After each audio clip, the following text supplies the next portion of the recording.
Ngunit hindi huminto ang kanyang pag-atake. Bago pa man siya makalapag sa lupa, tinarget niya ang isang miyembro na nasa ika-8 antas ng Ki Refining.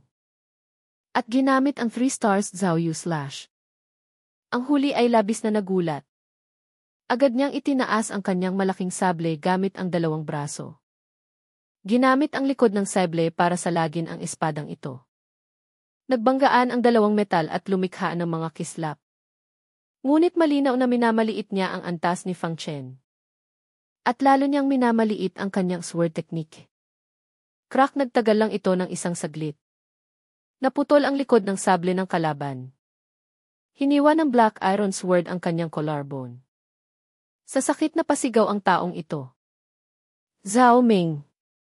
Sumigaw ang protektor na gumagamit ng maikling sable.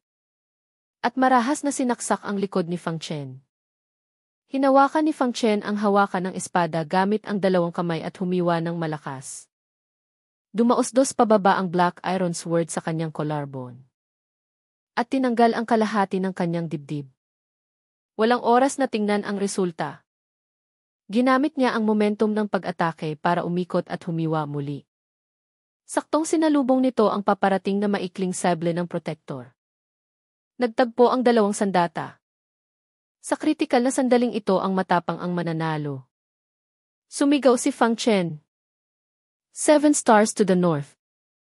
Ang spiritual power ng ika-9 na antas ng Ki Refining ay ibinuhos lahat sa Black Iron Sword. Nagpakawala ng kanyang pinakamalakas na atake. Ang malakas na sword energy ay agad na nagpanginig sa kamay ng protektor. Nahirapan siyang hawakan ang maikling sable at nabitawan niya ito. Sinamantala ang pagkakataon. Iwinasiwas ni Fang Chen ang kanyang espada. Namutla sa gulat ang protektor. Nag-atubiling bawiin ang kanyang kamay ngunit huli na ang lahat. Ang nakakagulat na atake na ito ay direktang pumutol sa kanyang mga daliri. At dumiretso sa kanyang dibdib. Nag-iwan ng mahabang linya ng dugo. Hindi ito possible. Tumingin ang protektor sa sugat sa kanyang dibdib. Puno ng hindi paniniwala, dahan-dahan siyang bumagsak sa lupa. Ang natitirang miyembro na nasa ika-8 antas ng Ki Refining. Hindi natakot. Sa halip lumakas ang kanyang loob. Hawak ang kanyang malaking sable, sumugod siya. Desididong lumaban hanggang kamatayan. Kasabay nito, sa wakas ay dumating na si Liu Ruyan. Tiningnan niya ang 2 bangkay sa bubong. At ang isa pa sa lupa. Hindi niya maiwasang magulat.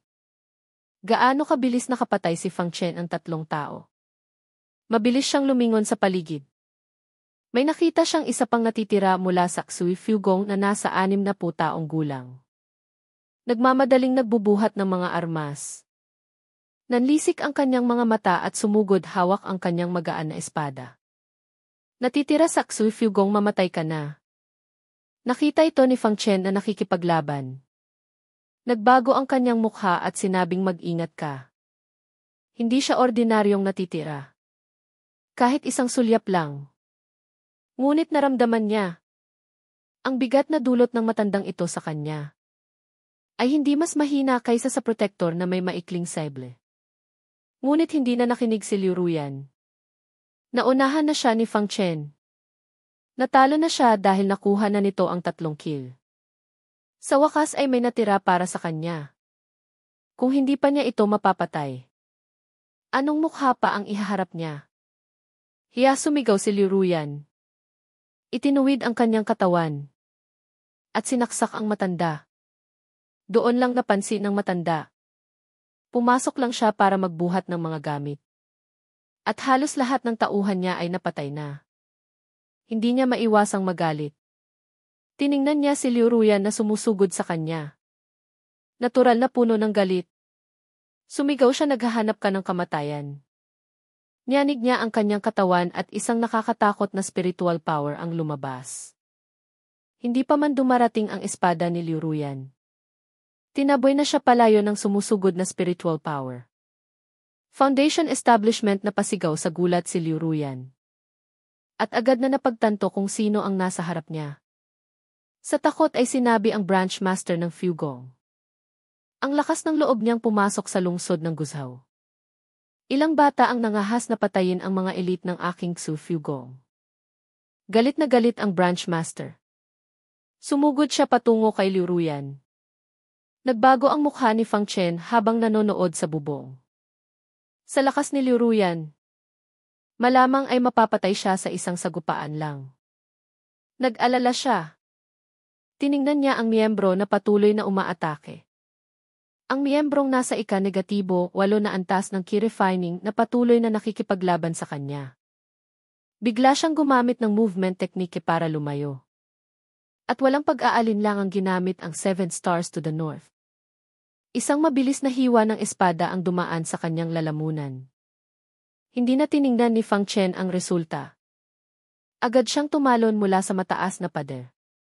Malapit na ang branch master kay Liu Ruyan. Kumabog ng malakas ang dibdib ni Liu Ruyan. Isang pakiramdam na parang sinasakal. Ang nagbigay sa kanya ng matinding kawalan ng pag-asa. Iwinasiwas niya ang kanyang espada ng buong lakas para subukang itaboy ito. Ngunit ang kanyang sword skill ay hindi man lang kayang basagin ang spiritual power na nakapalibot dito. Mamatay ka. Sumigaw ng galit ang branch master gamit ang kamay bilang kuko. At dinakma ang kanyang lalamunan. Mabilis at malupit. Sapat na para baliin ang lieg ni Liu Ruyan. Namutla ang mukha ni Liu Ruyan. Sa takot ay halos huminto ang kanyang paghinga. Tila naramdaman na niya ang malamig na kamatayan. Na bumabalot sa kanya. Walang kamalay-malay siyang pumikit. Ngunit hindi dumating ang inaasahang sakit. Sa halip isang tunog ng pagbangga ang narinig. Nang imulat niya ang kanyang mga mata, si Fang Chen ay nakaharang sa kanyang harapan. Gamit ang Black Iron Sword para salagin ang atake. Umatras ka na mahinang sigaw ni Fang Chen. Sa harap ng lakas ng isang 2D-level foundation establishment. Naramdaman ni Fang Chen ang presyon na parang sinasakal. Natigilan si Liu Ruyan. At doon lang natauhan para mabilis na umatras.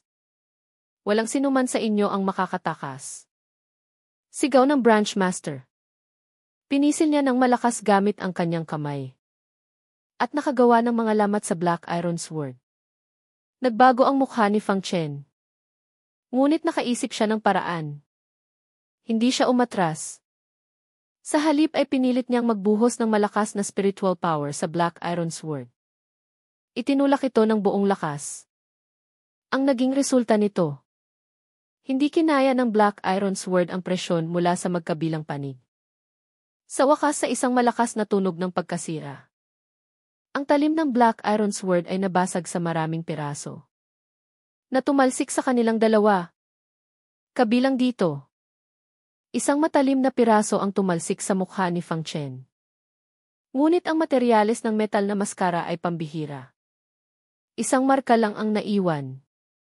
Ngunit hindi gaanong pinalad ang branch master. Isang pirasong kasing laki ng hinlalaki. Ang malakas na tumama sa kanyang noo. At agad na bumaon.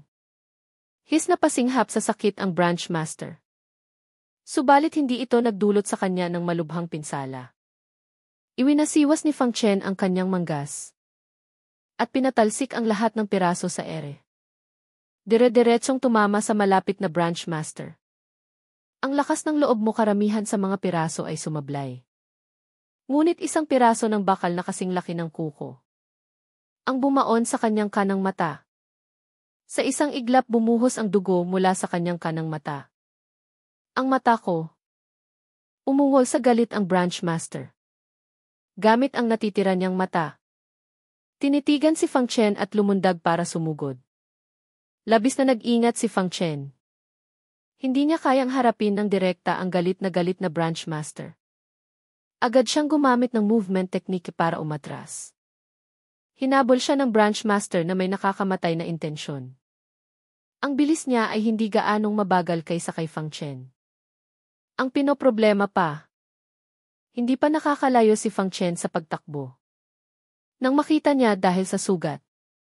Si Liu Ruyan na hindi nakalayo. Naisip niya ang laking abala.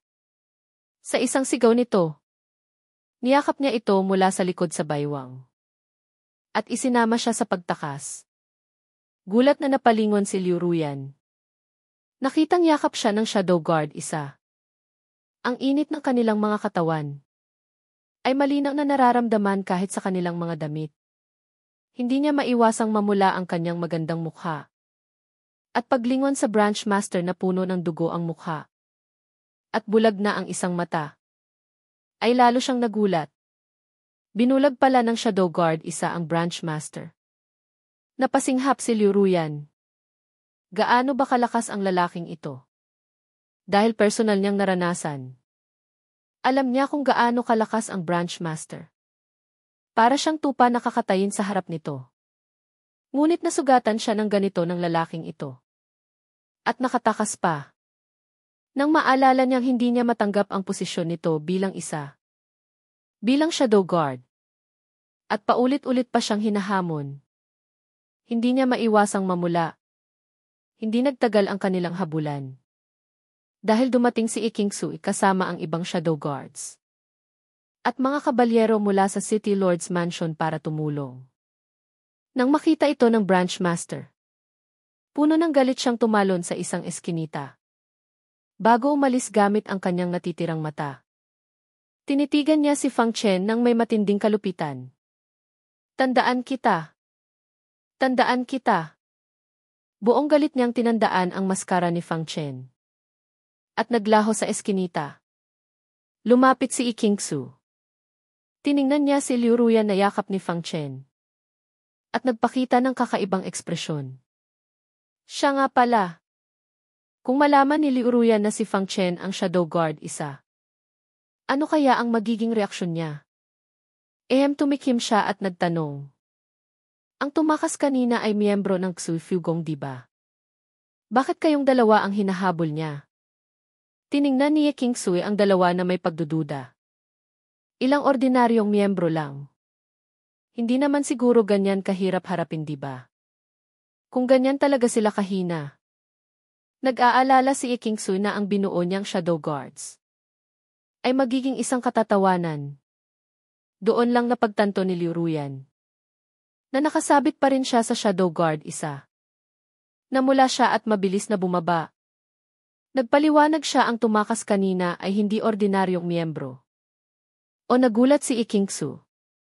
Isa bang protector? Kaya pala napilitan kayong tumakas. Biyaya ng langit na ligtas kayo. Ang mga sumunod na Shadow Guards ay nagpakita rin ng pagkagulat. Ang lakas ng isang protector ay hindi bababa sa ika-negatibo siyam na antas ng ki refining. At mayaman sa karanasan sa pagpaslang. Veterano sa pag-atake. At napakalupit. Ang makatakas ng buo ang Shadow Guard isa at dalawa. At masugatan pa ang kalaban. Ay talagang hindi madali. Kung kami ang humarap sa protector. Baka wala kaming pagkakataong tumakas. Lalo na ang masugatan pa siya. Habang nakikinig sa kanilang maling akala. Nagpakita ng kakaibang ekspresyon si Liu Ruyan. Sinabi niya sino ang nagsabing protector ang tumakas. Pinatay na ng Shadow Guard isa ang isang protector. At 3 pang miyembro. Nanlaki ang mga mata ni Ikingsu. Gulat na sinabi Shadow Guard isa. Ikaw nakapatay ka ng isang protector. At 3 pang miyembro. Teka agad niyang napagtanto ang mahalagang punto. Nagpakita siya ng pagkabigla. At sinabi kung ganoon sino ang humahabol sa inyo kanina. Kung madaling mapatay ni Fang Chen ang isang protector. Paano siya hahabulin ng isang protector? Ang taong kayang humabol sa kanila ay maaaring ang branch master. Sinabi ni Liu Ruyan na may takot pa rin. Nang maalala ang spiritual pressure ng Foundation Establishment na hindi kayang tapatan ng sword skills. Nakaramdam siya ng parang sinasakal. Branch master na basag ang boses ni Ikingsu. Ang ganoong klaseng nilalang ay hindi kayang tapatan ng binuo niyang Shadow Guards. Ang kanyang orihinal na intensyon ay para lang lipulin ang ilang ordinaryong natitira. Para mabawasan ang alalahanin ng kanyang amang City Lord. Ang branch master ay dapat ipaubaya sa mga eksperto tulad ng kanyang ama. Ang Shadow Guard isa ay harapang nakipaglaban sa Branch Master. At nabulag pa ang kanang mata nito bago ligtas na nakatakas. Palagi niyang iniisip na ang paglalagay kay Fang Chen bilang Shadow Guard isa ay sobrang pagtantya sa kanya. Ngunit ngayon niya lang nalaman na minamaliit niya ang tunay nitong lakas. Ang mga Shadow Guards ay puno rin ng pagkamangha. Tinitingnan ang mahiwagang anino ng Shadow Guard isa. Hindi nila maiwasang manginig. Ang mga Shadow Guards na hindi pa rin kumbinsido sa kanya. Ngayon ay puno na ng paggalang. Lihim na natuwa si Ikingsu. Ang pag-recruit kay Fang Chen sa Shadow Guards ay talagang pinakamatalinong desisyon. Tingnan natin ang mga bangkay ng mga natitira. Di nagtagal ang 4 na bangkay ay dinala sa harap ng lahat. Tinitingnan ang kanilang nakakatakot na mga sugat na ikinamatay agad. Isang grupo ng tao ang napasingha. Lalo na ang natitirang nasa ika-negatibo 8 antas ng ki refining. Na halos mahati sa 2. Ang kanilang pagkaunawa sa lakas ni Fang Chen ay muling nabago. Kilala ko ang taong ito, ang Right Protector ng branch. Ang pangalan niya ay Tai Ying. Siya ang pinakapinagkakatiwalaang tauhan ng branch master. Biglang nakilala siya ng isang Shadow Guard. Nagulat na sinabi. Ang lakas niya ay pangalawa lang sa branch master. Magaling siyang gumamit ng maikling sable. Nakapatay na siya ng ilang eksperto sa ika-negatibo 9 na antas ng ki refining. Mula sa lungsod ng Guzhou. Lubhang mabangis. Hindi ko akalain na mapapatay siya ng Shadow Guard isa. Pagkatapos suriin ng ilan. Sila rin ay madalas na napapasigaw sa gulat. At ang 2 pang natitirang nasa ika-negatibo 8 antas ng ki refining ay mga ekspertong pangalawa lang sa protector. May masamang reputasyon. Ngunit lahat sila ay namatay sa kamay ng Shadow Guard isa. At base sa mga bakas ng labanan, ang 4 na ito ay sabay-sabay na umatake sa Shadow Guard isa, ngunit sila ang napatay. Ang pagtuklas na ito ay muling nagpagulat sa kanila. Sabay-sabay na hinarap ang pinakamalakas na protector ng branch. At 2 natitirang may masamang reputasyon. Ngunit nagawa silang lahat na patayin. Malinaw na nasa ika-negatibo 9 na antas lang ng ki refining ang kanyang lakas. Bakit parang kasing lakas siya ng nasa foundation establishment? Tuwang-tuwa si Ikingsu. Hinawakan ang balikat ni Fang Chen at sinabing, Tara. Dadalhin kita ngayon sa City Lord's Mansion. Gusto kong makita ni Papa kung gaano kalakas ang binuo kong Shadow Guards. Dalhin ninyo ang mga bangkay pabalik sa City Lord's Mansion. Sinabi ni Liu Ruyan, hindi na ako sasama. Malalim niyang tiningnan ang Shadow Guard isa. At seryosong sinabi, ikaw ang nanalo sa pagkakataong ito. Kapag naabot ko na ang foundation establishment, maglalaban tayong muli. Pagkasabi nito ay mabilis siyang tumakbo palayo. Malapit nang magsimula ang auction para sa pifupil ng pamilya Chen. Kailangan niya itong makuha anuman ang mangyari para maabot ang foundation establishment. Kung hindi ay hindi siya karapat-dapat na ikumpara sa Shadow Guard isa. Sa City Lord's Mansion, bumuo si King Sui ng isang grupo ng mga Shadow Guard. Espesyal na para lipulin ang mga natitira sa Xu Fugong. Habang nakikinig sa ulat ng katiwala, galit na galit si Ejai Feng, hindi ba't ito'y kalokohan? Ang mga natitirang nakataka sa pagkubkob ng sekta ng King Yun ay pawang mga mababangis na eksperto. Hahayaan ang isang grupo ng mga kabataang walang karanasan sa labanan. Naharapin sila. Hindi ba't paghahanap iyon ng kamatayan? Pabalikin mo siya agad. Sa sandaling iyon masayang pumasok si Ikingsu. Kasama si Fang Chen. Magandang balita. Hinahanap siya ni Ejai Feng. At agad siyang sinigawan, kalokohan. Sino ang nagsabi sa iyong bumuo ng Shadow Guards? Buwagin mo iyan. Nang mapansin niya si Fang Chen sa tabi. At ang maskara sa mukha nito na may nakaukit na isadi. Lalo siyang nakaramdam ng pagiging katawa-tawa. Agad ngayon na. Sumimangot si Ikingsu at sinabi, huwag mong maliitin ang aking Shadow Guards. Malalakas sila. Galit na sinabi ni E Jaifeng isang grupo ng mga batang wala pang sapat na gulang. Gaano sila kalakas? Pabalikin mo silang lahat para manatili sa kanilang mga pamilya. Ang tapat na paglilinang ang tamang gawain. Ang paglipol sa Aksu Fugong ay hindi dapat pinakikialaman ng mga bata. Minamaliit mo ang aking shadow guards. Lihim nang umiti si E Kingsu. Pumalakpak siya dalhin nyo. Kaya ang 4 na bangkay ay dinala sa harap ni E Jaifeng. Nakilala niya agad sila. Nagbago ang kanyang mukha at sinabi ang right protector ng branch na si Taiying. Ang black saber doon na sina Chenju at Chenleng. Hindi lang niya nakilala ang protector. Pati na rin ang dalawang nasa key refining. Na natitira sa ika-negatibo 8 antas ay nakilala rin niya. Lahat sila ay mga kilalang eksperto ng Xu Fugong. Maraming eksperto mula sa gobyerno ang namatay sa kanilang mga kamay. Sa pagkakataong ito para harapin sila. Nagtalaga rin si E Jaifeng ng maraming eksperto. Para laging mag-ingat sa mga biglaang pag-atake. Ngunit hindi niya inasahan na patay na sila. King Sui, ikaw ang gumawa nito. Hindi makapaniwalang sinabi ni E Jaifeng. Ipinatong ni King Sui ang kanyang mga braso sa dibdib. At buong pagmamalaking itinaas ang kanyang baba. Ang aking shadow guards ang gumawa nito. Ngunit dahil hindi mo sila pinahahalagahan, susundin ko na lang ang iyong utos. At bubuwagin ang shadow guards. Habang nagsasalita ay iwinasiwas niya ang kanyang kamay para paalisin sina Fang Chen. Teka, nagmadali si E Jaifeng. Nang muli niyang tingnan ang mga shadow guards. Puno ng paghanga ang kanyang mukha. Batang may talento.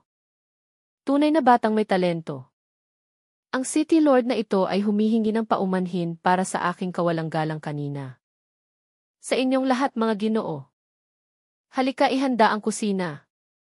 Ilabas ang pinakamagandang alak ng City Lord na ito. Ngayong gabi ay bibigyan ko sila ng malaking gantimpala. Buong pagmamalaki ang mukha ni King Sui. Ang ilang shadow guards ay nabigla at natuwa. Nagkatinginan sila. At sinabi ang totoo sa pag-ulat sa City Lord, kami ay nahihiya. Ang 4 na ito ay pinatay ng shadow guard isa ng mag-isa. Mag-isa tumingin si E Jaifeng sa shadow guard isa. Sa totoo lang mayroon pa rin siyang pagdududa. Na pinatay nila ang 4 na natitira sa Xu Fugong. Dahil alam niya kung gaano kalakas sina Protector Taiying at ang Black Saber Duo. May ideya siya. At ang tinatawag na shadow guards ay isang grupo lang ng mga batang walang karanasan. Na binuo ng mga henyo. Parehong sa lakas at karanasan. Ay mas mababa kaysa sa mga malulupit na natitira sa Xu Fugong. Dahil sa kanyang anak na babae. Hindi niya ito masabi ng harapan. Nang bigla niyang marinig na isang tao lang ang pumatay sa kanila. Ang kanyang pagdududa ay naging pakiramdam ng pagiging katawa-tawa. Kung sabihin ginawa ito ng buong shadow guards. Magkukunwari siyang naniniwala. Ngunit ipinipilit na lahat ng karangalan ay sa isang tao lang. Masyadong kalokohan. Dapat nang matapos ang kalokohang ito. Kuminang ang kanyang mga mata. Bigla niyang iwinasiwas ang kanyang daliri patungo sa dibdib ni Fang Chen. Agad na umikot si Fang Chen. At halos hindi na iwasan ang pag-ataking iyon. Ang kuko ni E Jaifeng ay halos dumaplis sa damit ni Fang Chen. Habahagya siyang nagulat. Naiwasan mo ang aking atake. Pagkasabi nito, agad siyang sumunod ng isang palad. Naramdaman ni Fang Chen ang presyon na parang sinasakal. Tulad noong hinarap niya ang branch master. Hindi siya nagpabaya. Mabilis niyang kinuha ang bakal na espada ng isang shadow guard. At agad na ginamit ang 7 stars to the north. Ang malakas na sword move ay agad na sumira sa puwersa ng palad. Dumaan sa mga daliri at direktang tumutok sa mukha ni E Jaifeng. Ang biglaang pag-atake na ito ay nagpagulat kay E Jaifeng. Nagmamadali niyang binawi ang kanyang kamay. At umatras ng ilang hakbang. Agad na tumahimik ang buong bulwagan. Pinilit ng Shadow Guard isa na umatras ang pinakamalakas na eksperto ng lungsod ng Guzhou. Si Ye Qingsu at ang mga Shadow Guards ay natulala. Kahit na alam nilang nasugatan ni Fang Chen ang Branch Master. Narinig lang nila iyon mula sa Shadow Guard dalawa. Ngunit ang makita ito ng personal ay ibang usapan. Yi Jai. Tiningnan ni Feng ang kanyang daliri na nasugatan ng sword energy. At saka tumingin sa Shadow Guard isa. Nagniningning sa gulat ang kanyang mga mata. Sino ka? Kailan pa nagkaroon ng ganitong klaseng henyo ang aking lungsod ng Guzhou? Tiningnan niya ang maskara ng Shadow Guard isa. At sabik na malaman kung sino ang nasa likod ng maskara. Natauhan si Ye Qingsu. Agad na humarang sa harap ni Fang Chen at sinabing itay. Nangako ako na hindi ilalabas ang pagkakakilanlan ng mga Shadow Guards. Hindi mo rin dapat subukang alamin ang kanilang tunay na mukha. Si Ye Jiafeng ay parang kinikiliti. Ngunit kung pilit niyang tatanggalin ang maskara ng Shadow Guard isa, magagalit ang kanyang anak. At magagalit din sa kanya ang mahiwagang henyong ito na Shadow Guard isa. Sige, sumuko si Ye Jiafeng. Ngunit ang paghanga sa kanyang mga mata ay hindi nawala. Base sa ginawa niya kanina. Sapat na para patunayan na ang mga natitirang ito sa Xu Fugong ay pinatay nga ng Shadow Guard isa. Tunay na ang mga susunod na henerasyon ay higit na mahusay. Walang pag-aalinlangan siyang pumuri. Ang iyong mga tagumpay sa hinaharap ay higit na malalampasan ang sa akin. Sinabi ni Fang Chen, nagpapakumbaba po kayo, City Lord. Buong pagmamalaki ang mukha ni Ye Qingsu. Ngayong araw ang Shadow Guard isa ay nagbigay sa kanya ng malaking karangalan. Itay nangako ako sa mga Shadow Guards na kung makakagawa sila ng malaking kontribusyon, maaari silang pumili ng kahit anong libro mula sa koleksyon ng ating City Lord's Mansion. Ang Shadow Guard isa ay nakagawa ng napakalaking kontribusyon. Maaari na ba siyang pumili? Nang marinig ito, bahagyang kumunot ang noo ni Ye Jiafeng. Ang koleksyon ng libro sa City Lord's Mansion ay hindi pangkaraniwan. Ang ilan ay galing sa sekta ng Qingyun. Para sa ilang natitira sa Xu Fugong. Baka hindi pa ito sapat. Hindi pa sapat. Hindi maiwasang madismaya si Fang Chen. Inaasahan pa naman niyang makahanap ng kayamanan sa City Lord's Mansion. Sino ang nagsabing ilang natitira lang? Lihim na ngumiti si Ye Qingsu at sinabi. Nakaharap din ng Shadow Guard isa ang Branch Master. Ano, muling nagulat si Ye Jiafeng. Ang papuri sa kanyang mukha ay lalong lumakas. Mahusay. Tunay na mahusay. Nakatakas siya ng buo mula sa mga kamay ng Branch Master. Nakalaban ko na siya dati. Ang kanyang spiritual power ay mas malakas ng 3 bahagi kaysa sa akin. Nakatakas ka pa mula sa kanya. Ngumiti si Ye Qingsu. At sinabi hindi lang siya nasugatan, kundi nabulag din niya ang isang mata ng Branch Master. Nalubhang nagpabawa sa kanyang lakas. Ang ngayon ay talagang nagulat si Ye Jiafeng. Totoo ba kung totoo? Ang banta ng Branch Master ay lubhang nabawasan.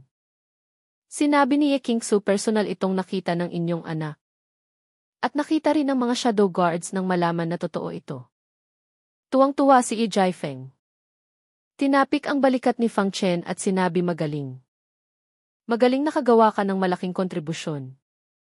Qingsu, dalhin mo siya sa library ng City Lord's Mansion. Kahit anong libro ay maaari niyang piliin. Ang ibang mga Shadow Guards ay nagpakita ng inggit. Ang library ng City Lord's Mansion. Anong klaseng kayamanan iyon? Sa kanilang mainggit na mga tingin, dinala ni Ye Qingsu ang Shadow Guard isa sa library. Ang library ng City Lord's Mansion ay nasa ilalim ng lupa. May 3 palapag ng malalaking pinto. Bawat palapag ay puno ng hindi mabilang na mga gwardya at bitag. Kahit ang Xu Fugong ay mahihirapang pumasok sa library. Tinitingnan ang mga kristal na kahon na mahigpit na nakasara sa mga aklat. Tiningnan ni Fang Chen ang mga ito na parang nakahanap ng kayamanan. Halos lahat ay mga teknike At mayroon ding mga mental method na mahirap hanapin sa labas. Ngunit lahat ay mga teknike na mas mababa sa huwang grade middle level. Para kay Fang Chen, wala na itong gaanong silbi. Sa sandaling iyon, napansin niya ang isang aklat na nakalagay sa isang lilang kristal na nakasabit sa itaas ng bubong. Teknike din ba ito? Nagtatakang tanong ni Fang Chen. Umailing si Ikingsu, hindi. Ito ang medical treasure ng numero 1 henyong doktor sa mundo, ang hindi namamatay na doktor. Hananlaki ang mga mata ni Fang Chen. Sigurado ka ang hindi namamatay na doktor? Siya ang pinakamahusay na doktor sa buong teritoryo ng pabilyon ng Tianji. Nagpagaling siya ng hindi mabilang na mga sakit sa kanyang buhay. At walang pasyenteng namatay sa kanyang mga kamay. Kaya binigyan siya ng titulong hindi namamatay na doktor ang kanyang medical treasure. Ang kanyang medical treasure ay nasa isang maliit na lungsod tulad ng Guizhou. Alam ko ang iniisip mo. Noong una kong malaman, mas nagulat pa ako kaysa sa iyo. Mapait na umiti si Ikingsu. At kinuha ang nakasabit na kristal na kahon. Ito ang utos ng hindi namamatay na doktor.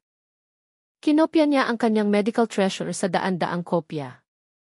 At inilagay sa bawat lungsod. Ang layunin ay para isang araw makahanap ng isang taong may tadhana.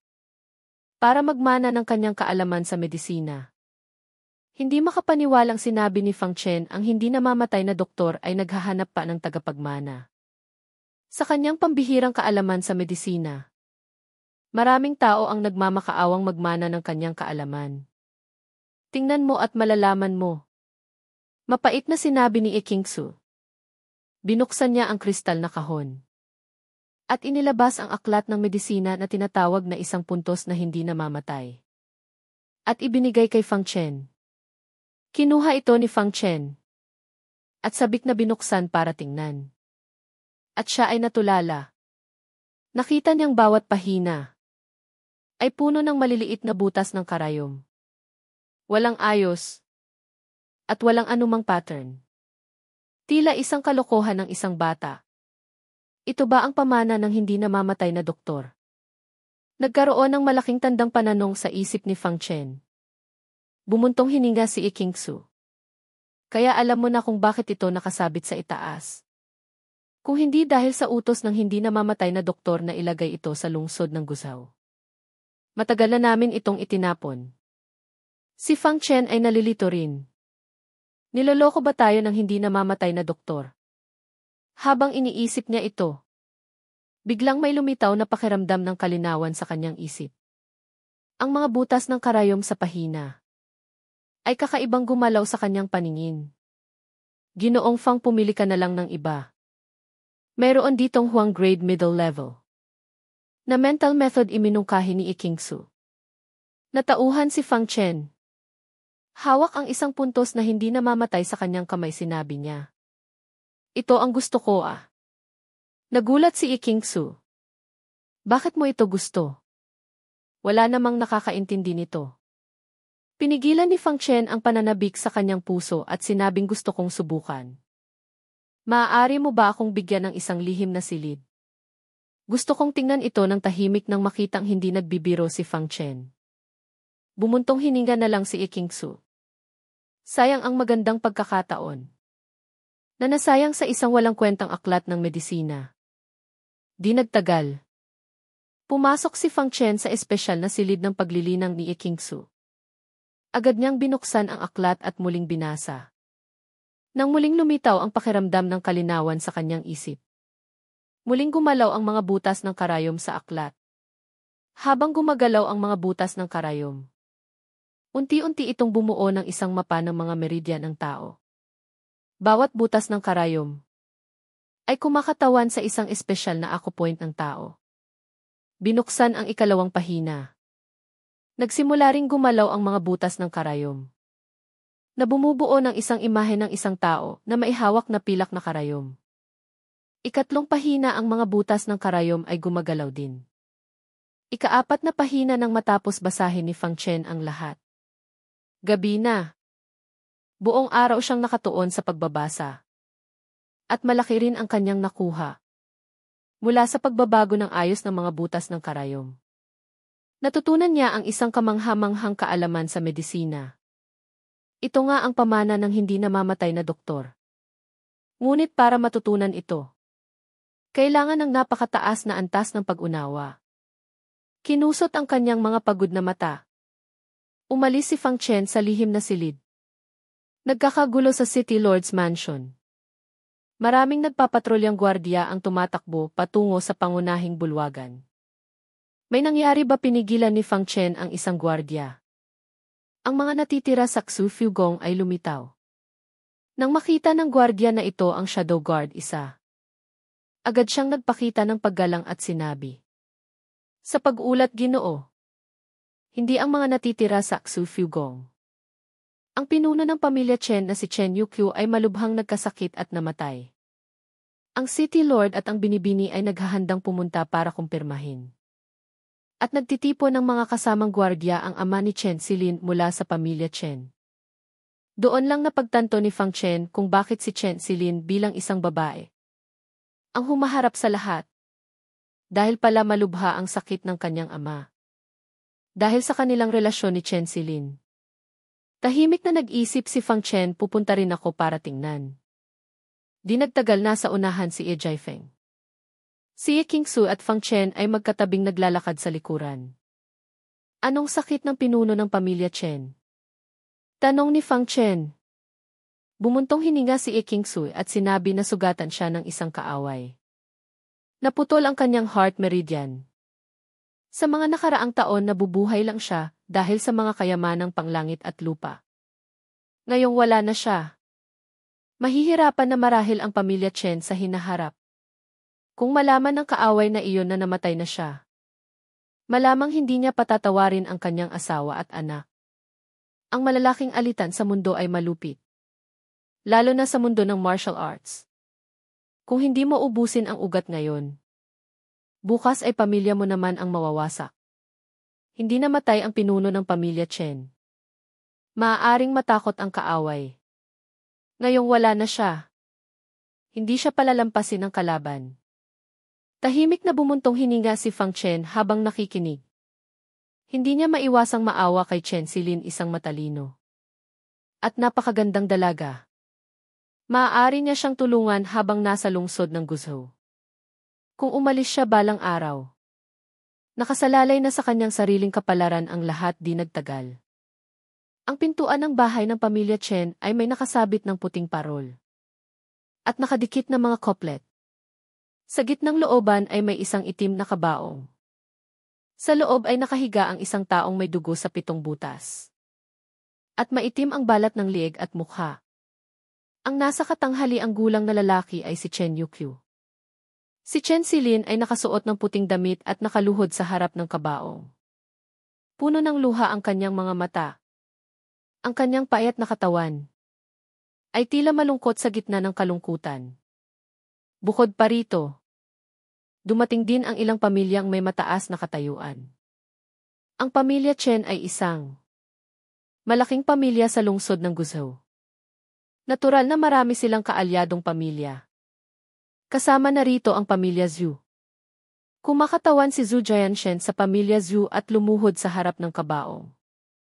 Nagkunwaring malungkot at sinabi, "Tiyo Chen, ang pagkamatay mo ay isang inhustisya.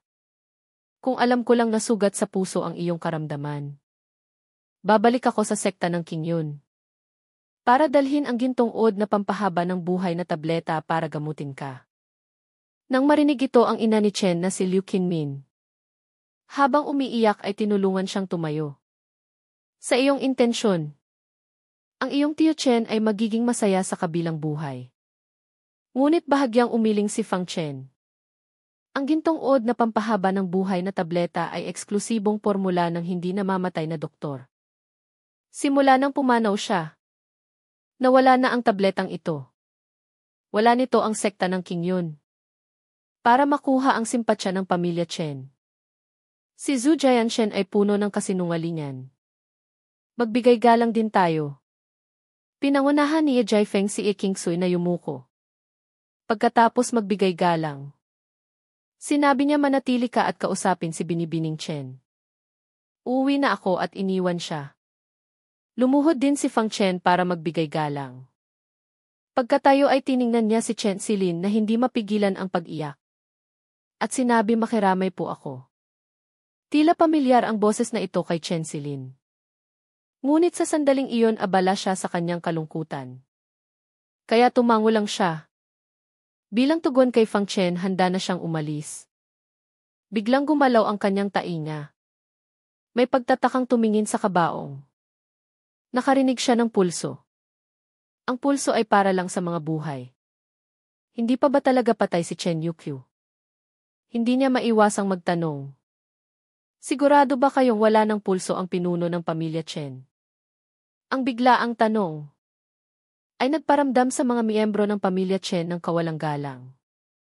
Tanong ni Liu Qinmin, ano ang ibig mong sabihin, Ginoo? Habang nakikinig si Fang Chen sa mahinang pulso na parang hibla ng buhok, na maaaring huminto anumang oras. Wala na siyang oras para magpaliwanag. Lumapit siya sa bangkay. At hinawakan ang kanyang pulso, sinasabing ko, kumpirmahin ko lang. Walang hiya, huwag kang bastos, pigilan niyo siya. Galit na sumigaw ang mga miyembro ng pamilya Chen. At pinigilan si Fang Chen. Mayroon pang isang matandang miyembro na may puting balbas na humampas sa likod ng ulo ni Fang Chen gamit ang isang asarol. Napilitan si Fang Chen na sumuko at umiwas. Galit na tumingin si Liu Qinmin. May galit ba sa amin ang pamilya Chen? Bakit mo binabastos ang bangkay ng aking asawa? Namutla si Ye Qingsu. At agad na lumabas para sabihin, Ginang Chen, pakalmahin niyo po ang inyong sarili. Mga miyembro ng pamilya Chen, pakalmahin niyo po ang inyong sarili. Ito ang aking shadow guard, isa. Wala siyang masamang intensyon. Ang matandang miyembro na may hawak na asarol. Habang hinihimas ang kanyang balbas ay suminghal. Walang masamang intensyon. Bakit niya binabastos ang aming pinuno ng pamilya? Hindi rin alam ni Ye Qingsu kung bakit ganoon kapusok si Fang Chen. Dahil buhay ang nakataya. At buhay ng ama ni Chen Silin. Mabilis na sinabi ni Fang Chen, sa totoo lang. May kaunti akong alam sa medisina. Kanina naramdaman ko na may kaunting pulso pa ang pinuno ng pamilya Chen. Baka hindi pa siya patay, ano? Biglang tumayo si Chen Silin sa sobrang tuwa. Pinunasan ang kanyang luha at sinabi. Totoo ba ang sinasabi mo? Kumunot ang noo ni Zhu Jianshen sa tabi. Saan galing ang taong ito? Inaagaw ang aking eksena. Sabi niya, kapatid na si Lin. Naniniwala ka sa kasinungalingan ng isang estranghero. Pero hindi ka naniniwala sa sikat na doktor ng inyong pamilya. Ang matandang may puting balbas ay galit ding tumingin kay Fang Chen, bata. Ano ang ibig mong sabihin? Ang numero 1 henyong doktor ng lungsod ng Guizhou na si Chen Wuji ay magkakamali ba sa pagtukoy kung buhay o patay ang isang tao? Ang matandang miyembro ng pamilya Chen na si Chen Wuji ay isang kilalang henyong doktor. Sa kanyang kaalaman sa medisina, imposibleng magkamali siya sa pagdiagnose ng isang patay. Natauhan si Chen Silin. At muling napuno ng kalungkutan ang kanyang mukha. At lumuhod sa harap ng kabaong. Nag-aalala pa ring magsalita si Fang Chen. Sumigaw si Chen Wuji, halika. Paalisin niyo ang magulong taong ito. Hindi na kayang ipagtanggol ni Ye Qingsu si Fang Chen. Medyo may sama ng loob siyang sinabi, baka pagod ka lang. Umuwi ka muna at magpahinga. Napabuntong hininga si Fang Chen. Malinaw na buhay pa si Chen Yukyu. Ngunit wala siyang magawa. Sa sandaling iyon, isang malakas na tawa ang narinig mula sa labas. Ang utang ng pamilya Chen noon. Dapat niyo nang bayaran. Ang pagdating para maningil sa pinakamasakit na sandali ng pamilya Chen ay ginagawa lang ng mga kaaway. Tumingin ang lahat sa direksyon ng boses. Isang lalaking may matipunong katawan at itim na damit na nasa unang antas ng foundation establishment. Ang humingiting pumasok sa bulwagan. Nang makita ang insensaryo sa harap ng kabaong, sinipa niya ito para itumba. Ang isang walang utang na loob na tao ay hindi karapat-dapat sa insenso. Hindi inaasahan ni Chen Silin. Agad na nag-alab ang kanyang mga mata sa galit. At sumigaw, Himianhu, sumusobra ka na. Noong unang panahon nasugatan siya ng ama niya. Ngayon hindi pa malamig ang kanyang buto. At nangahas siyang pumasok para bastusin ang kanyang bulwagan. Tunay na inaabuso nila ang pamilya Chen dahil wala na silang pinuno. Nais ni Zhu Jianshen na maging bayani. Tumayo siya at suminghal. Himianhu, umalis ka na kung alam mo ang tama. Hindi ito ang lugar para magkalat ka. Inaasahan niya na si Himianhu ay matatakot dahil siya ay isang disipulo ng sekta ng Qingyun. At magkakaroon ng pag-iingat. Ngunit tiningnan lang siya ni Himianhu nang may paghamak. At walang anumang respeto. Ang pagbabayad ng utang ay batas ng langit at lupa. Kahit dumating pa ang pinuno ng sekta ng Qingyun. Kailangan pa ring bayaran ang utang na ito. Ginoong Zhu, gusto mong maging bayani. Bayaran mo ang utang ng pamilya Chen. Si Himianhu ang underground king ng lungsod ng Guzhou. Na gumagawa ng mga maruruming gawain. At isang lokal na gangster. Kaya hindi siya natatakot sa isang disipulo mula sa sekta ng Qingyun. Napakagatlabi si Zhu Jianshen at sinabi, magkano ang babayaran ko para kay kapatid na Silin? 1,000 taels. Kaya pa niyang ilabas. Sabi ni Himianhu, hindi gaanong marami. Para kay Ginoong Zhu, maliit na pera lang ito. Mga 5 milyong taels lang. 5 milyon na pasinghap si Zhu Jianshen. Maliban kung ibebenta niya ang lahat ng ari-arian ng pamilya Zhu. Kung hindi ay hindi niya makukuha ang ganoong kalaking halaga. Malamig na umiti si Himianhu, may pera ka ba? Kung wala pakiusap, umalis ka na, Ginoong Zhu. Wala kang karapatang maging bayani dito. Nagbago-bago ang kulay ng mukha ni Zhu Jianshen. Gusto niyang magalit ngunit hindi niya magawa. Kaya suminghal na lang siya. At tahimik na tumabi. Normal lang na hindi niya kayang bayaran ang ganoong kalaking utang. Naniniwala siyang walang sinuman ang makakatulong sa pamilya Chen. Para malutas ang malaking utang na ito. Nahihirapan din si King Su. Kahit na siya ang anak ng City Lord. Hindi rin siya maaaring makialam sa paniningil ng utang. Ang pamilya Chen lang ang masisisi sa napakalaking utang nila. Gusto niyang tumulong ngunit wala siyang magawa. Nagsisinungaling ka, sumigaw si Chen Silin habang umiiyak. 3 taon na ang nakalipas, 1 milyon lang ang hiniram ng aking ama sa iyo. Pagkatapos ay ibinalik niya ang 1 milyon. Tinanggap mo ang pera at inatake ang aking ama. At malubha siyang nasugatan. Ngayong patay na ang aking ama, humihingi ka ng 5 milyon. Kahit na hindi kayang bayaran ng pamilya Chen ang 5 milyon. Kahit na kaya pa nila.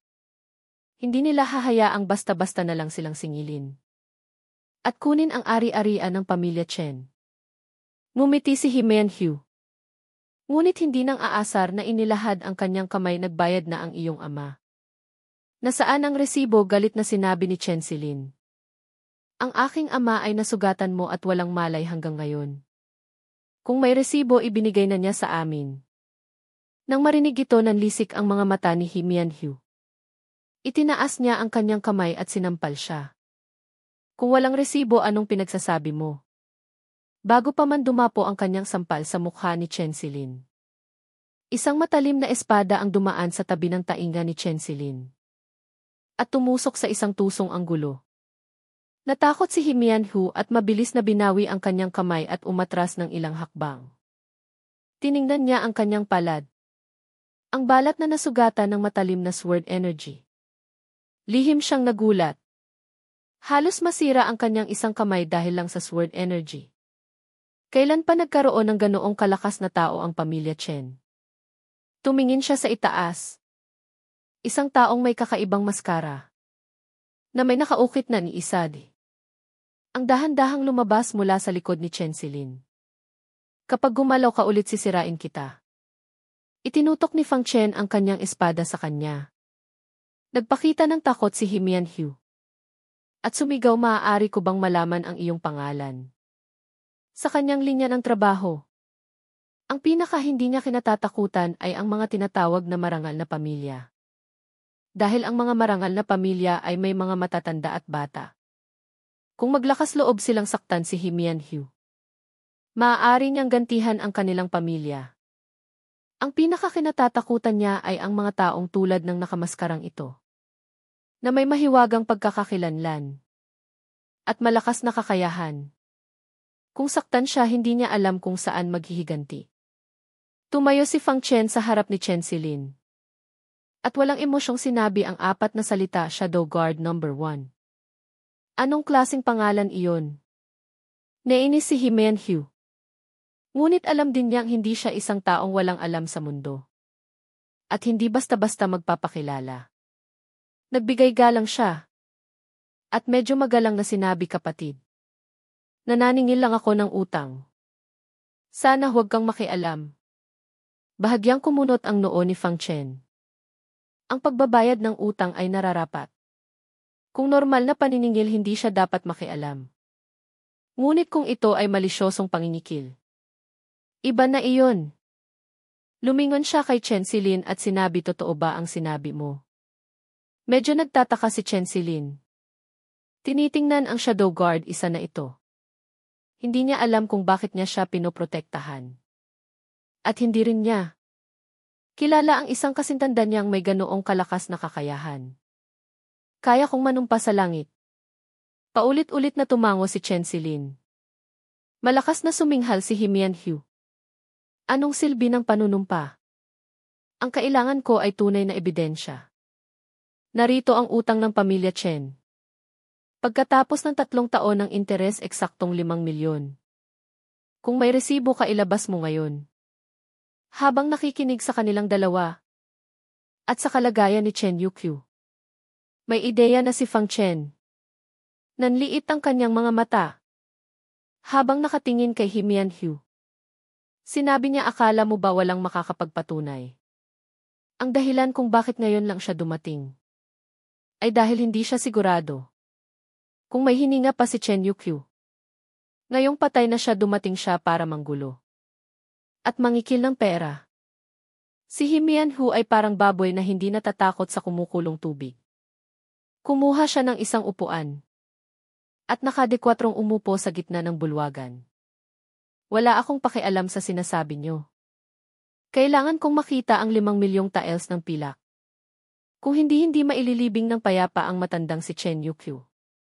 Nang makita ang sitwasyon, lalo pang nakumpirma ni Fang Chen ang kanyang hinala. Walang emosyon siyang sinabi, ikinalulungkot kong ipaalam sa iyo. Hindi pa patay ang pinuno ng pamilya Chen. Nagulat si Himian Hugh. Ngunit, nang maalala niyang lihim na tiningnan ang mukha ni Chen Yukyu. Itim at bughaw, ito ay isang estado ng kamatayan na hindi na mababago. Kumalma ang kanyang puso. Mumiti siya at sinabi, wow. Napakagaling.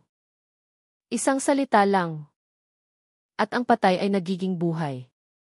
Hindi siya pinansin ni Fang Chen. Lumingon siya kay Chen Silin at sinabi, may kaunting pulso pa ang iyong ama. Kung kikilos ako ngayon, may pagkakataon pa siyang maligtas. Kausapin mo ang iyong mga kamag-anak. Kung papayag sila, gagawin ko na ngayon, kung hindi, wala na akong magagawa. Ang mga galit na kamag-anak kanina ay natahimik ngayon. Dahil ang tanging paraan para mailigtas ang pamilya Chen ay kung mabubuhay muli ang pinuno ng pamilya. Tanging ang matandang kamag-anak na may puting buhok na si Chen Wuji ang muling sumigaw habang hawak ang kanyang asarol, walang hiya. Habang narito ako, hindi mo maaaring hawakan kahit isang hibla ng buhok ng pinuno ng pamilya. Sa pagkakataong ito, pinagalitan siya ni Liu Qinmin, matandang kamag-anak. Gusto mo bang makita na mawasak ang aming pamilya Chen? Tama man o mali ang sinasabi ng ginoong ito, hayaan siyang subukan kaysa maghintay na mamatay. Pagkasabi nito, yumuko siya at sinabi, Ginoo, pakiusap, iligtas niyo ang aking asawa. Iligtas niyo ang pamilya Chen. Namula ang mga mata ni Chen Silin. Kanina hindi siya naniwala sa Shadow Guard isa.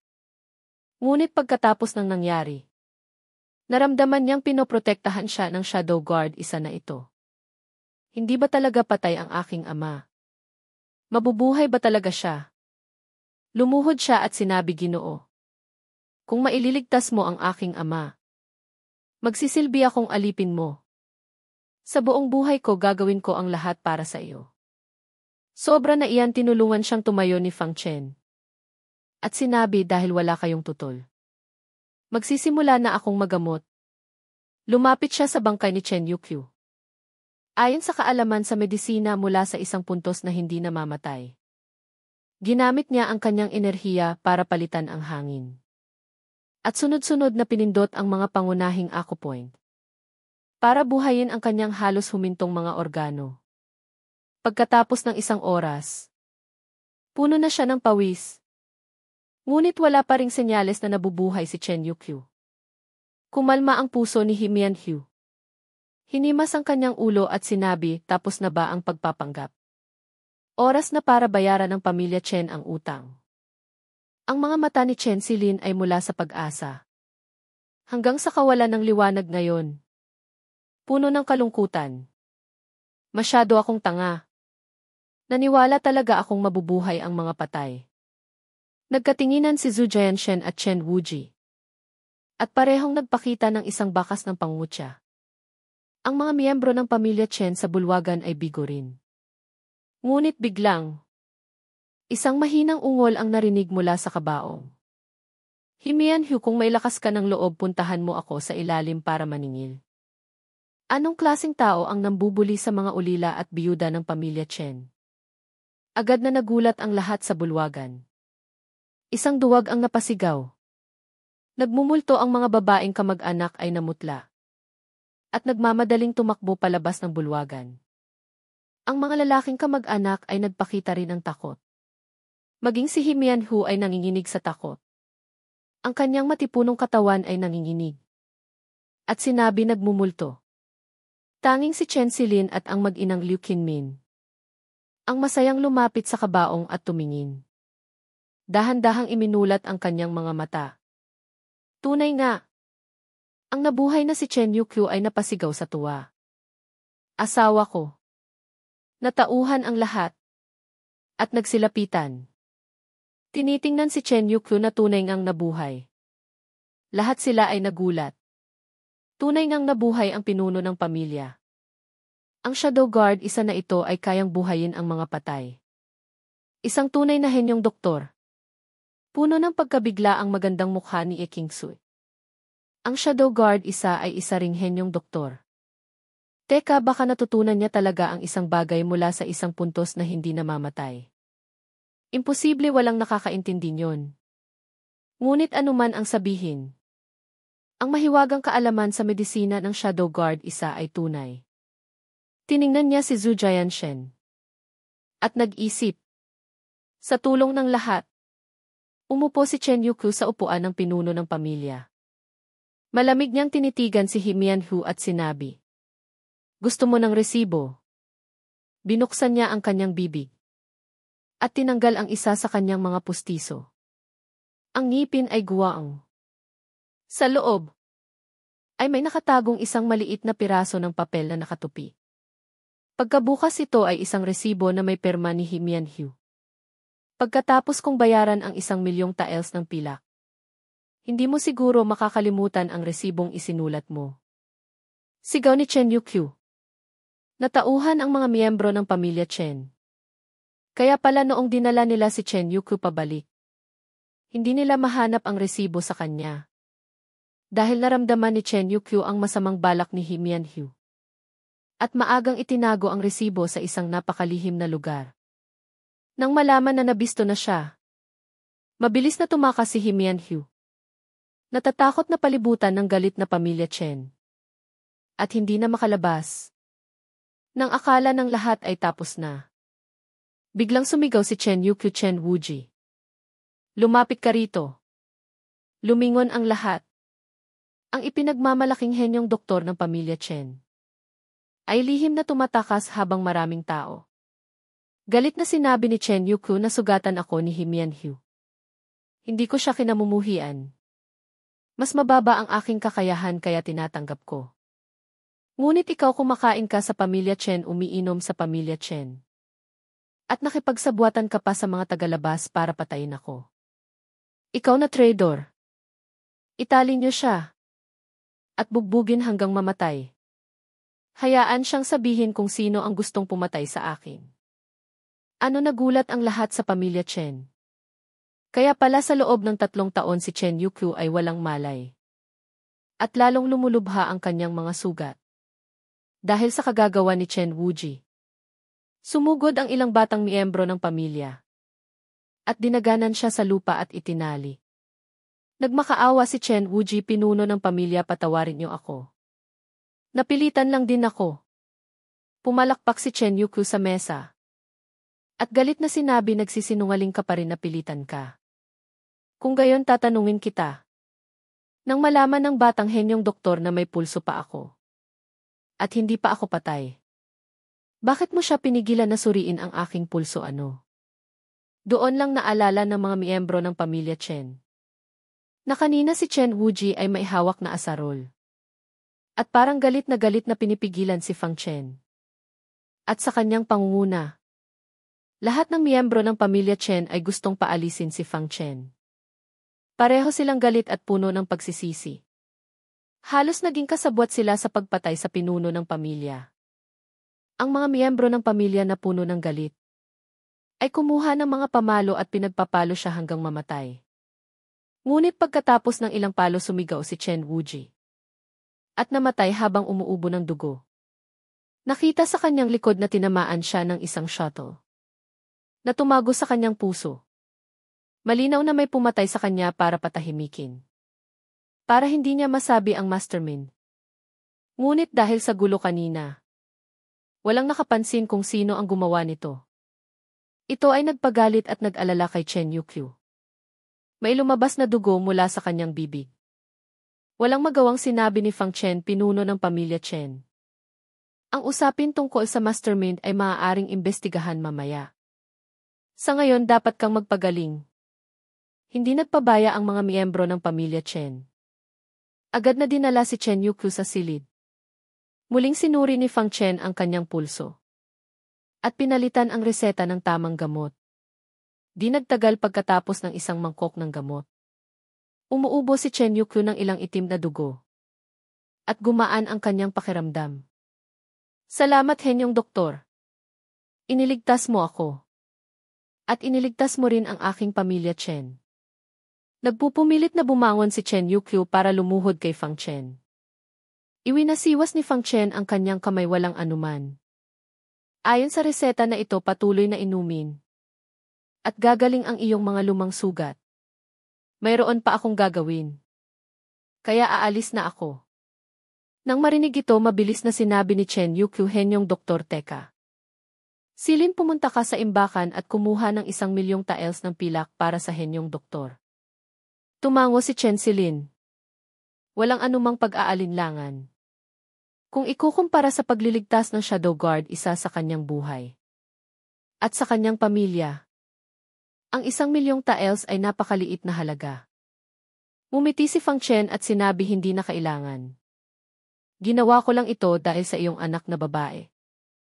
Hindi ako interesado sa pera. Nagulat si Chen Silin. Hindi niya kilala ang isang kasintanda niyang may ganoong kalakas na kakayahan. At may pambihirang kaalaman sa medisina. Ang tingin ni Chen Yukyu ay lumipat. 3 taon nang walang malay si Chen Silin. Ngayong nakita niya muli.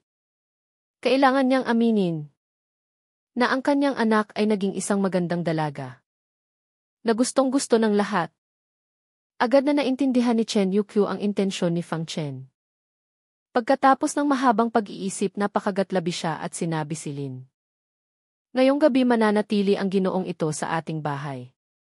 Ihanda mo ang lahat para asikasuhin siya ng mabuti mamayang gabi. Si Chen Silin na 3 taon nang namamahala sa negosyo ng pamilya. Paano niya hindi maiintindihan ang ibig sabihin nito? Sa kanyang isip, biglang lumitaw ang anino ni Fang Chen. At nang tingnan niya ang nakamaskarang tao sa harap niya, nakaramdam siya ng matinding pagtutol. Kung ibibigay niya ang kanyang sarili sa nakamaskarang taong ito, hindi na siya magiging karapat-dapat kay Fang Chen. Maging bilang isang kerida ay hindi na siya karapat-dapat. Pumunta ka na, galit na sinabi ni Chen Yukyu. Bilang isang nakatatanda, alam niya kung anong utang ang pinakamahirap bayaran sa mundo. Iyon ay utang na loob. Kung mas matagal, mas mahirap bayaran. Umaasa lang siyang ang Shadow Guard, isa na ito, ay isang maginoo. At hanggang paghanga lang sa kanyang anak. At walang gagawing iba pa. Ngunit napakakaunti ng ganoong klaseng lalaki. Napakagatlabi si Chen Silin. Mayroong luha ng kalungkutan sa kanyang mga mata. Lumingon siya at pumasok sa kusina. Si Fang Chen ay nalilito. Hindi niya maintindihan kung ano ang nangyayari sa mag-ama. Bakit umiiyak si Chen Silin sa isang hapunan lang? Nakakatakot ba ang kanyang maskara? Nais niyang tanggihan ang hapunan, ngunit medyo nainis siya. Gusto niyang makita kung saan siya nagkamali para mainis si Chen Silin. Sige. Inaasahan ko ang gabing ito. Suminghal si Fang Chen. Kinabahan si Chen Yukyu. Baka mawala ang puri ng kanyang anak ngayong gabi. Kung ang Shadow Guard isa ay isang maginoo, tiyak na tatanggi siya. Ngunit hindi man lang siya tumanggi. At hindi tinatago ang kanyang layunin. Baka hindi na makatakas ang kanyang anak. Malalim siyang bumuntong hininga, ngunit wala siyang magawa. Sino ba namang pamilya ang may utang na loob na napakalaki? Sa kusina pinalayas ni Chen Silin ang kusinero. Umalis ka. Ako mismo ang magluluto. Nagulat ang kusinero. Binibini, kailan ka pa natutong magluto? Suminghal si Chen Silin. Marami akong alam. Binibini, masyadong maraming asin. Bakit mo ibinubuhos ang buong garapon? Gusto ko siyang mamatay sa alat. Hindi binibini, ang karneng baka ay hindi pa luto. Gusto ko siyang mamatay sa usok. Hindi ba't gusto niya ako? Ano ang gusto niya sa akin? Babaguhin ko pagsapit ng gabi. Sa ilalim ng puno ng peras. Ilang itim na at sunog na pagkain ang nakahain sa harap niya. Natulala si Fang Chen. Ano ito? Sunog na halamang gamot. Nagtatakang tanong ni Fang Chen. Magkaharap silang nakaupo ni Chen Silin. Hindi tulad ng dati, na may eleganteng kilos ng isang marangal na dalaga. Sadyang nakasuot siya ng maduming apron. Ang kanyang dating maputi at makinis na mga kamay ay puno ng mantika na hindi nahugasan. Maging ang kanyang dating napakagandang mukha ay sinadya niyang guluhin ang buhok. At puno ng usok ang mukha. Mukha siyang isang aliping nagtatrabaho ng husto. Nagbibiro ka, Ginoo? Ito ay personal kong niluto. Ngumiti si Chen Silin na parang hindi. Sinusubukang magmukhang nakakainis. Kahit pangit ang itsura, masarap pa rin ito. Hindi ka naniniwala, tikman mo. Sino ang titikim? Walang masabi si Fang Chen habang tinitingnan ang mga pagkain sa mesa. At sinabi, hindi ko maikakaila. Wala ka talagang talento sa pagluluto. Mas magaling pa siguro ang isang bata kaysa sa iyo. Akala niya magagalit si Chen Silin. Ngunit lihim siyang natuwa. At sinabi sa sarili, tama-tama, hindi ako marunong magluto. Mainis ka na sa akin. Itinago ang kakaibang ekspresyon sa kanyang mukha. Seryoso siyang sinabi, sinubukan ko ang aking makakaya. Hindi rin nais ni Fang Chen na pahirapan siya sa pagkain. Nagtataka lang siya kung bakit siya umiyak sa sobrang sama ng loob kanina. Binibining Chen, mayroon ba akong nagawang kasalanan sa iyo sa bulwagan? Pagkatapos mag-isip, baka hindi niya sinasadyang masaktan siya. Nagulat si Chen Silin. Sa bulwagan iniligtas siya ni Fang Chen, pagkatapos ay iniligtas ang kanyang ama. At iniligtas ang buong pamilya Chen. Nagpapasalamat pa nga siya. Paano niya siya masasaktan? Mabilis niyang iwinasiwas ang kanyang kamay para magpaliwanag. Ngunit naisip niya, bakit pa magpapaliwanag? Ang kailangan niyang gawin ngayon ay mainis siya. Kaya ang kamay na kanyang inilabas ay ipinatong sa kanyang dibdib. Itinaas ang kanyang lieg at hindi nagsalita. Ang kanyang kanang paa ay patuloy na tumatama sa sahig. Sa tunog ng kanyang pagtapak ay hinayaan siyang hulaan. Matagal na naghintay si Fang Chen para sa ganitong kilos. At napailing sino ang gustong hulaan ka. Napakahirap pakisamahan ng babaeng ito. Kung ayaw mong sabihin huwag na. Galit na gustong umalis ni Fang Chen. Ngunit naisip niya at hindi mapakali bakit. Malaki ang naitulong niya sa pamilya Chen. At siya pa ang magagalit. Itinapon niya ang kanyang mga chopsticks at malamig na sinabi masakit ang aking balikat. Masahihin mo. Ngayong araw kailangan niyang bumawi. Lihim na naisip ni Chen Silin tignan mo na. Lumabas na ang tunay na kulay. Hindi pa kumakain gusto na niyang masahihin ko siya. Ang puso ni si Mazhao ay alam ng lahat. Nang makitang matatag siyang nakaupo. Sumigaw si Fang Chen. Sinabi ng iyong ama na asikasuhin kita ng mabuti. Isang simpleng masahe lang nagrereklamo ka pa. Huwag mo akong sisihin kung magsumbong ako sa iyong ama. Napakainis ng hayop na ito. Napakagatlabi siya. At nag-aatubiling lumapit sa likod ni Fang Chen. At paulit-ulit na ikinumpas ang kamay sa kanyang ulo. Bago nag-aatubiling inilagay ang kanyang mga kamay para masahihin. Siyempre hindi niya ito gagawin ng maayos. Bawat masahe ay ginagamitan niya ng buong lakas. Mabuti na lang at naabot ni Fang Chen ang ika-negatibo 9 na antas ng Qi refining. Ang kanyang katawan ay mas matibay kaysa sa ordinaryong tao. Kaya ang kanyang buong lakas sa pakiramdam ni Fang Chen ay tamang-tama lang.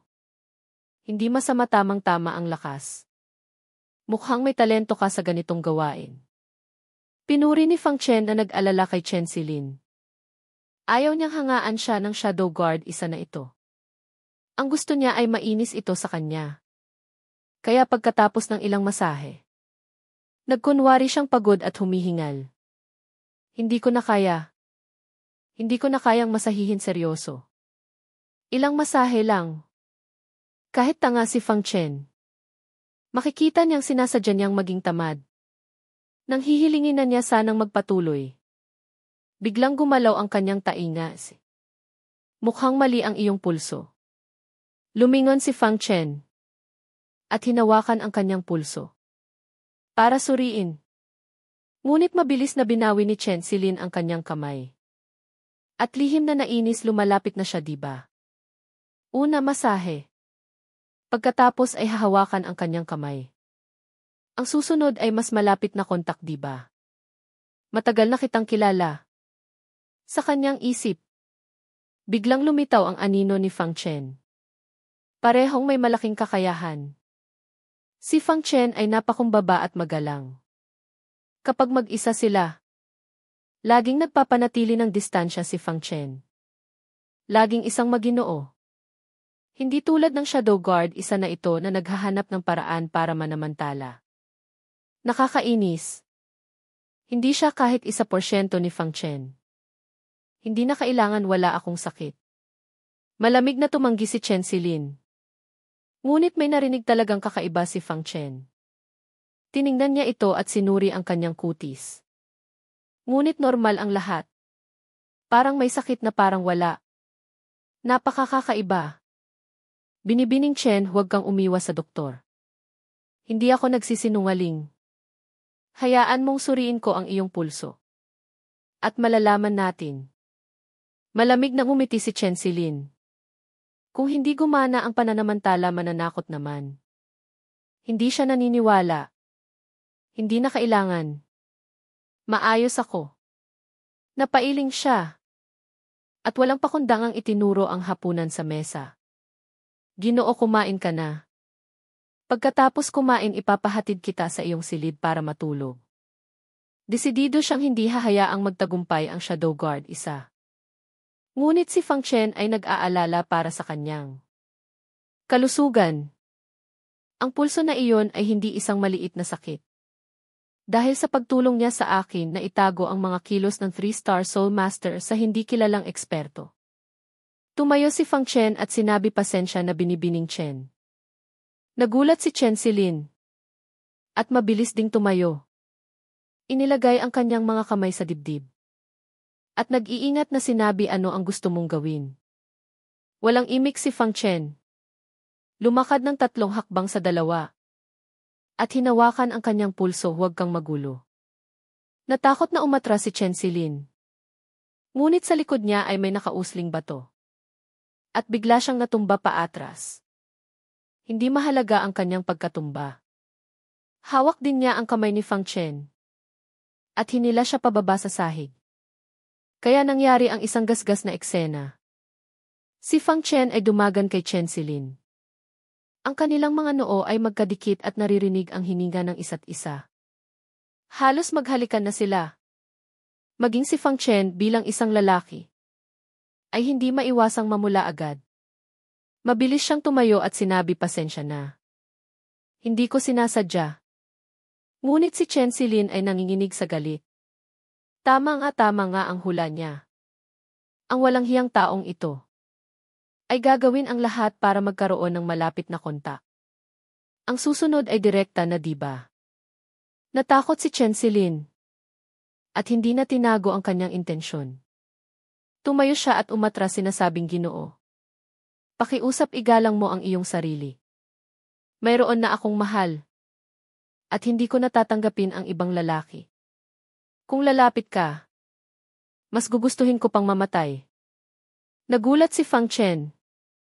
Baka may hindi pagkakaunawaan si Chen Silin. Binibining Chen, hayaan mo akong magpaliwanag. Hindi na kailangan magpaliwanag. Malakas na pinutol ni Chen Silin ang kanyang sinasabi.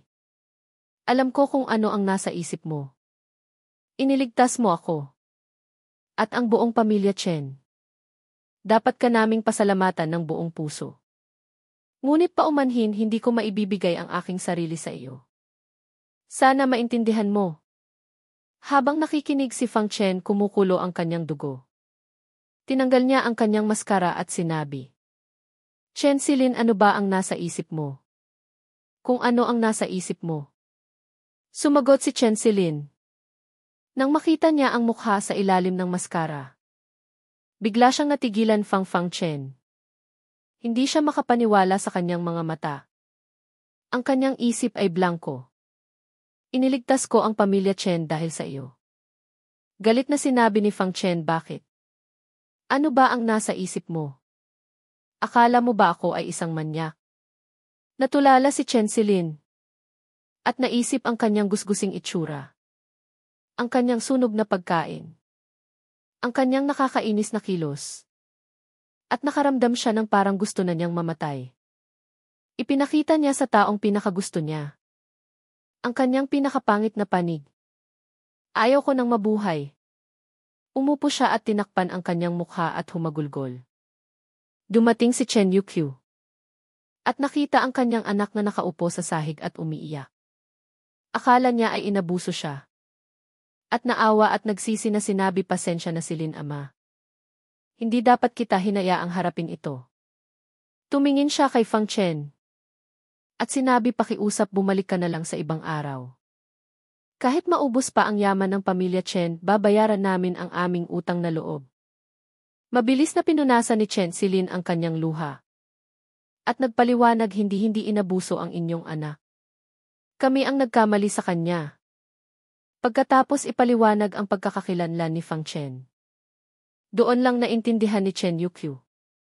Para sa mga gustong magbasa ng mga susunod na kabanata ng Xuanling Tiandi, maaari niyong i-download ang Kidian Reading. At hanapin ang Xuanling Tiandi. Siguraduhin huwag magkamali sa pag-type o kulang ang mga letra. Dahil gumagamit ang blogger ng anti-theft na pangalan. Kaya ang unang lalabas ay iyon na. Mag-ingat na huwag magkamali sa pag-type o kulang ang mga letra. Dahil gumagamit ang blogger ng anti-theft na pangalan. Kaya ang unang lalabas ay iyon na.